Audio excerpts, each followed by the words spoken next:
أعوذ بالله السميع العليم من الشيطان الرجيم بسم الله الرحمن الرحيم وبه نستعين إنه خير ناصر ومعين رب صل على محمد وآله الطيبين الطاهرين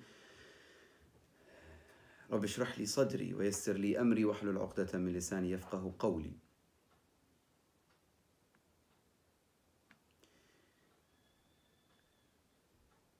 Certains prophètes ont été envoyés par Allah subhanahu wa ta'ala avec des livres et des, si vous voulez, sharia, législation. Et que le prophète qui le suivait, parfois, il arrivait avec un autre sharia ou une autre législation ou des questions de jurisprudence et autres questions. Des fois, c'était vraiment pas totalement changé, mais beaucoup de changements, beaucoup de rajouts, beaucoup de facilités, etc., etc. Et à chaque, si vous voulez, chaque prophète qu'il avait un livre, il y avait donc des ordres, des choses, des actes licites, des actes illicites, ça vous le connaissez, mais il disait, après moi, il y aura des prophètes. Ça, c'est par rapport à la vision de l'islam. Donc, chaque prophète, il venait, il disait, après moi, il y aura des prophètes, il y aura d'autres prophètes qui vont accomplir, qui vont compléter le message d'Allah subhanahu wa ta'ala. Certains savants, ils expliquent ce point, ils le comparent avec l'école ou avec les différents degrés des études arrivant à la faculté. Il dit, l'homme, au début, il a besoin des ordres très très simples et des explications beaucoup moins compliquées avec des règles convenables pour son époque. Et à chaque époque, les choses changeaient un petit peu. Donc à l'époque de Moussa alayhi salam, le prophète Moïse, ce n'est pas comme celle de l'époque de Jésus, etc. C'est pour ça, il dit, l'auteur, il dit, les différentes époques, il y avait des nécessités de différents prophètes. C'est pour ça même, certains ils expliquent toujours de la même façon, ils disent les miracles de chaque prophète est, comment dire, concordant, si vous voulez, avec l'époque du prophète. C'est pour ça le miracle de Rasulullah sallallahu alayhi wa sallam, le Coran est totalement concordant et valable pour l'époque, car c'était l'époque des discours, des poésies, des propos avec beaucoup d'éloquence et rhétorique, etc. Donc le Coran, il est venu à cette époque. À l'époque de Jésus, alayhi salam, c'était la médecine, c'était le fait de guérir, etc. À l'époque de Moussa, c'était autre chose. Ala kulli hal.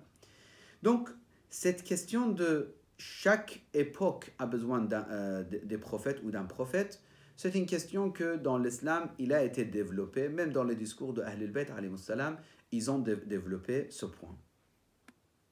Maintenant, c'est une question qui s'oppose l'islam, parce que, pourquoi je pose cette question? Parce qu'à notre époque, il y a des gens qui veulent dire les religions sont la même chose. C'est-à-dire que tu choisis le judaïsme ou le christianisme ou l'islam, c'est totalement pareil. Il y a des gens qui sont en train de vraiment travailler sur ce point, al-adyan al-ibrahimiyya. Donc, si je traduis bien, les religions de Ibrahim. Je pense qu'il y a un terme pour traduire ce terme. Là, je l'ai oublié. Al-Adyan al-Ibrahimiyya, c'est-à-dire les religions de Ibrahim. Et qu'est-ce que ça veut dire Al-Adyan al-Ibrahimiyya? Ils veulent dire que le père de toutes ces religions, c'est le prophète Ibrahim, et que d'abord c'est le judaïsme, puis c'est le christianisme, et finalement c'est l'islam. Et que tout ça c'est de la même chose, de même racine, etc.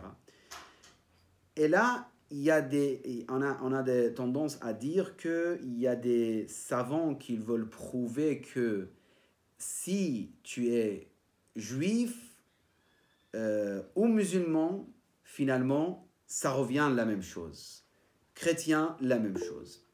Bien sûr, nous, dans l'école de Ahl al-Bayt, on a le fait de respecter absolument les autres religions et même les non-religieux, tant qu'ils cherchent la vérité, tant qu'ils respectent, tant qu'ils gardent ses limites, tant qu'ils embêtent personne. Nous, le respect, c'est pour toute personne qui existe dans ce bas monde. Comme vous le savez, Amir al-Mu'minin dans Nahj al-Balagha, il dit les gens, ils sont ou bien ton frère ou tes frères dans la religion, ou ton égal dans la création, ou similaire ou égal. C'est-à-dire, Imam Ali alayhi salam, il dit à Malik al-Ashtar, tu dois les respecter, c'est des gens comme toi, c'est des hommes, c'est les enfants d'Adam. Point final.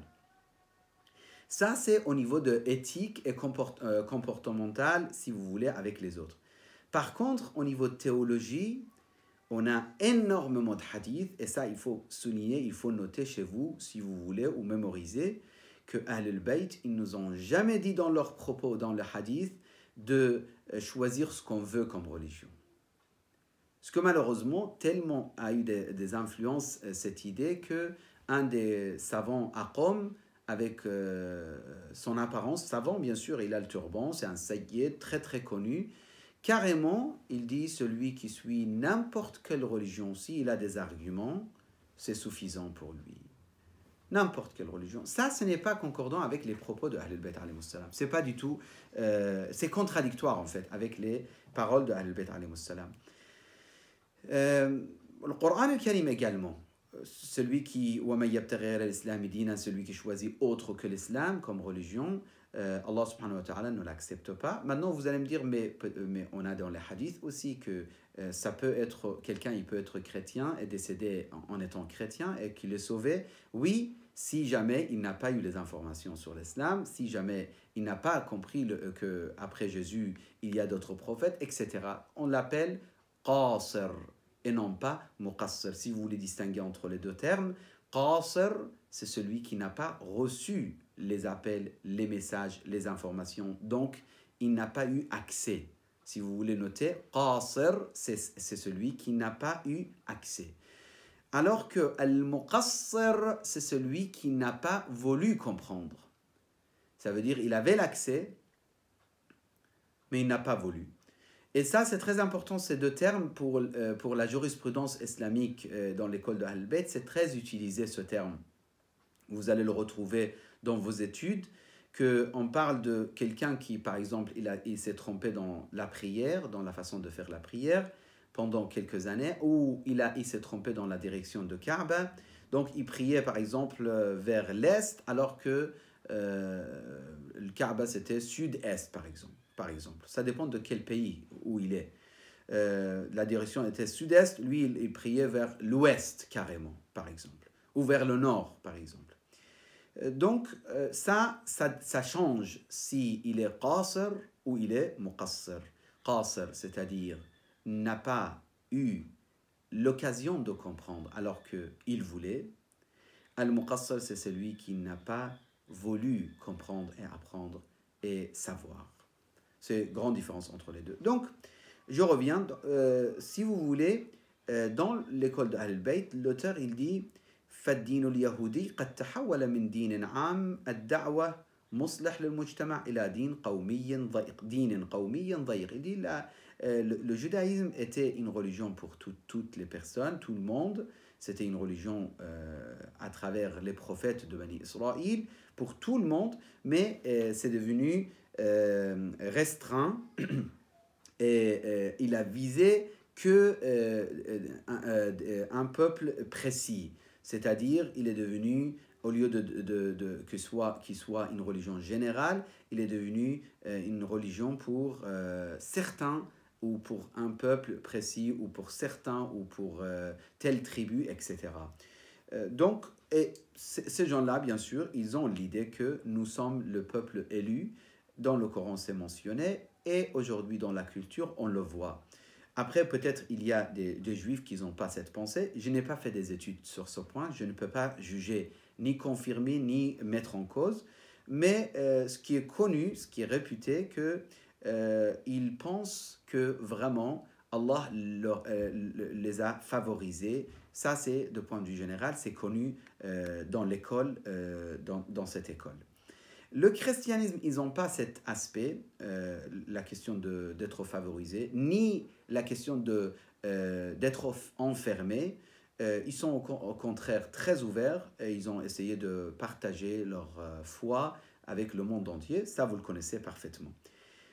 Mais le problème, la jurisprudence et la pratique, c'est devenu très très faible dans certaines religions, comme par exemple dans certaines écoles de christianisme. Je ne dis pas tous les chrétiens, encore une fois. Il ne faut pas généraliser parce qu'il y a des chrétiens qui ont, jusqu'à aujourd'hui, ils sont très pratiquants, ils pratiquent parfaitement leur jurisprudence.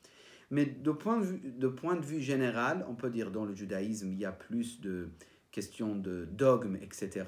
Et quelques points que parfois ça montre en fait, si vous voulez, leur vision de penser qu'ils sont favorisés quand même. Dans le christianisme, la question de dogme et jurisprudence, c'est très affaibli de point de vue général. Et la question de l'amour et de la spiritualité, c'est plus clair et plus, se manifeste plus. Dans l'islam même, maintenant vous allez me dire, voilà, dans l'islam, il y a les deux aspects et c'est parfait, tout est réglé. Non, même dans l'islam, ça dépend des écoles. Je ne veux pas mentionner, maintenant c'est à vous de faire des recherches parce que je sais qu'il y a des frères de différentes écoles, avec mes modestes connaissances, ils m'envoient des messages, ils disent on suit les cours, donc on a telle remarque et telle remarque. Donc j'aime pas mentionner les noms, comme ça ne sera pas question de préjugés, mais c'est à vous d'analyser. Dans l'islam également, on a des écoles qui se focalisent totalement sur la jurisprudence et les dogmes, et très tranchants, et même ils décident qui est en enfer, qui est au paradis, et presque ils se considèrent le meilleur qu'ils ont existé sur cette terre. Ils ne considèrent pas l'islam comme juste meilleure religion, non. L'islam est la meilleure religion, même l'école de Ahlul Bayt considère l'islam est la meilleure religion, ça c'est sans doute, mais ils se considèrent les meilleurs aussi. C'est pour ça, certains, tu leur dis salam alaykum, ils te regardent, tu n'as pas les vêtements qu'il faut, ils ne te répondent pas. Ou tu dis salam alaykum, ils te regardent, la barbe, il n'est pas assez, je ne sais pas comment il la veut, en tout cas, la barbe, il n'est pas comme ce que lui, il attend de toi, donc il ne te répond pas salam alaykum. Ou il te répond d'une manière très, très, un peu, on va dire, rude ou sec. Ou encore, d'autres exemples qu'on peut donner. Donc ça se voit que c'est cette catégorie, si vous voulez, dans l'islam encore, on est dans l'islam, c'est justement la mentalité de ceux qui pensent nous sommes les meilleurs. J'explique parce qu'il ne faut pas juste critiquer les autres religions en disant que vous croyez les meilleurs. On a dans l'islam aussi des gens qui pensent de la même façon. De l'autre côté, il y a des musulmans qui vont te dire l'islam c'est l'amour. C'est vrai, il y a des hadiths, l'islam c'est l'amour. L'islam c'est rahma, la miséricorde. Mais ils font quelque chose de plus. Ils abandonnent toutes sortes de questions de jurisprudence ou la majorité des points de la jurisprudence. Donc pour eux, ça devient très très tranquille. Moi j'aime Dieu, Dieu m'aime.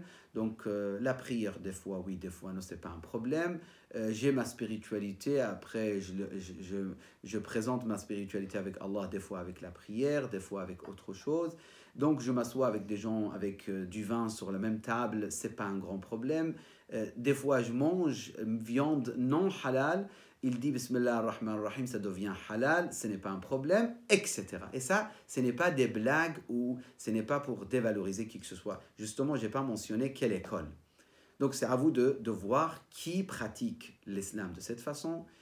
Donc il prend à la légère toutes les questions de la jurisprudence. Je ne vais pas donner tous les exemples, mais vraiment, il n'y a plus de pratique réelle.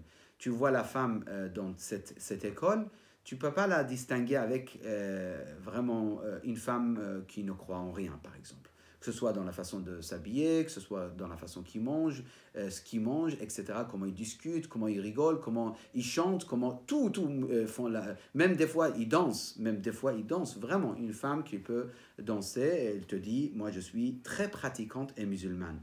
Et après, il dit que, voilà, vous êtes musulman radicaliste, donc vous interdisez beaucoup de choses, etc. L'école de Ahl-el-Bayt, je ne représente pas l'école de Ahl-el-Bayt. Avec mes modestes compréhensions, c'est une école qui veut dire il faut les deux aspects qui soient respectés. Déjà, on n'a pas le droit de se croire meilleur que les autres, ça c'est absolument interdit. Allah subhanahu wa ta'ala sait qui est meilleur. Nous, on croit que l'islam c'est la dernière des religions, on croit que notre noble prophète c'est le dernier des prophètes, mais on ne décide pas, on ne peut pas trancher, on ne peut pas savoir est-ce que je suis meilleur que mon voisin qui est chrétien, juif, ou même des fois avec d'autres religions, que peut-être demain il va choisir la meilleure religion et que moi je vais tout perdre. Il ne faut pas, donc dans l'école d'Ahl-Bayt, on n'a pas le droit de se favoriser ou de se croire au-dessus des autres. Ça c'est le premier point. Deuxième point, dans l'école de Ahl-Bayt, il y a les deux aspects à être pris en compte. La jurisprudence, après il y a des exceptions dans la jurisprudence. Vous savez, manger la viande qui n'est pas halal, c'est interdit. Mais si vous êtes en désert et que vous allez mourir de faim, tout de suite le Coran, il l'a permis. Je peux vous donner beaucoup d'exemples, je préfère de ne pas donner. Dans la jurisprudence, on a des exceptions.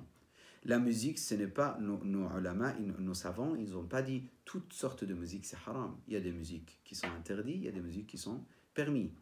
Si vous voulez jouer tout ce que vous voulez, vous pouvez jouer tant que ce n'est pas considéré interdit dans l'école d'Ahl-Bayt. Beaucoup de jeux ne sont pas interdits, sauf les jeux de qimar, si vous voulez qimar, c'est-à-dire jeux d'hasard avec lesquels on gagne de l'argent, etc. Ce genre de jeu, c'est interdit. Autrement, tout ce genre du sport qui existe, aucun problème, etc. C'est-à-dire, si vous voulez, dans l'école d'Ahl-Bayt, ce qui est licite, c'est plus que ce qui n'est pas licite ou ce qui est illicite.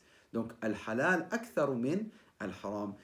Dans les nourritures, la même chose, il y a énormément de choses qu'on a la permission de manger. Donc, la jurisprudence, c'est l'aspect qui doit être pris en compte dans l'école d'Ahl-Bayt. De l'autre côté, l'amour, la spiritualité et la irfan, si vous voulez, le zuhd ou l'irfan, l'ascétisme et la gnose. Tout ça aussi, c'est une partie très importante dans l'école de Ahl-Bayt qui doit être pris en considération. Donc, quelques remarques rapides sur cet auteur, de l'auteur de ce livre, sur les autres religions, par exemple. Il dit, dans l'Ahd al-Jadid, ça veut dire le Nouveau Testament, on a des phrases qui disent لتخضع كل نفس للسلاطين الفائقة لأنها ليس سلطان إلا من الله. Il dit les gens ils doivent écouter au roi parce que les rois ne sont envoyés que par Dieu. Ça a posé des grands problèmes, cette idée.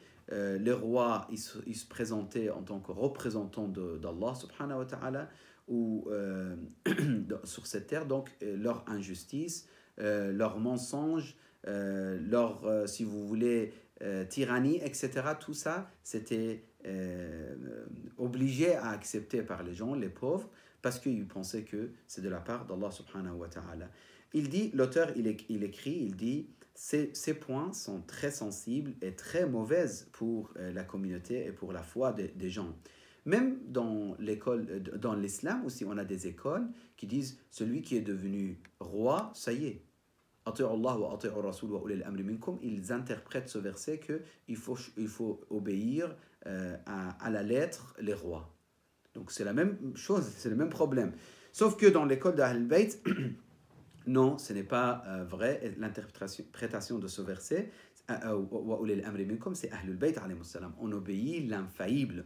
On n'obéit pas à un roi parce qu'il a eu le pouvoir. Peut-être c'est un roi pervers, c'est un roi qui ne croit même pas sincèrement, c'est un roi hypocrite, etc. Même un savant dans l'école de Ahl-Bayt, même un savant, qui que ce soit ce savant, s'il contredit l'école de Ahl-Bayt, il n'a pas de valeur, il n'a pas de place, il ne peut pas être suivi. Il doit être pieux, même s'il dit je suis un marja et il a la position, il a le pouvoir, il est suivi par beaucoup de gens. S'il n'a pas la piété, s'il ne respecte pas les ordres d'Allah subhanahu wa ta'ala et de Ahlul Bayt, il n'a pas d'importance, il n'a pas de place, il ne peut même pas être suivi au niveau de la jurisprudence. Moi, je pense que pour aujourd'hui, je termine avec ce point et je m'arrête. Donc, les gens, ils ont été prêts, après le judaïsme et le christianisme qui existaient dans les Hijaz, les gens, ils étaient prêts à entendre un autre appel, et d'ailleurs, ils attendaient, parce que dans leurs livres, on n'avait jamais mentionné que leur prophète était le dernier des prophètes, que ce soit dans le judaïsme ou dans le christianisme, on savait qu'il y aura d'autres prophètes. Donc, ils attendaient, et l'islam est arrivé, il a avancé d'une manière très très très rapide dans le Hijaz, dans les pays de l'Arabie en général. Et puis, il a commencé à arriver, même à l'époque de prophète, à d'autres pays. Et puis, dans les époques des califes, ce n'est pas notre sujet. Il a atteint jusqu'au Iran, jusqu'à l'Afrique, etc., etc. Même si on a des remarques sur la façon que l'islam a été propagé dans certaines époques, alors que Amir al-Mu'minin n'était jamais d'accord avec l'islam qui avance avec l'épée. L'islam, il devrait avancer avec l'amour, le respect et les arguments forts qu'il avait dans l'islam. Pour la semaine prochaine, Inch'Allah, il y a une petite introduction et puis je commence موضوع القرآن الكريم وصلى الله على سيدنا محمد وآله الطيبين الطاهرين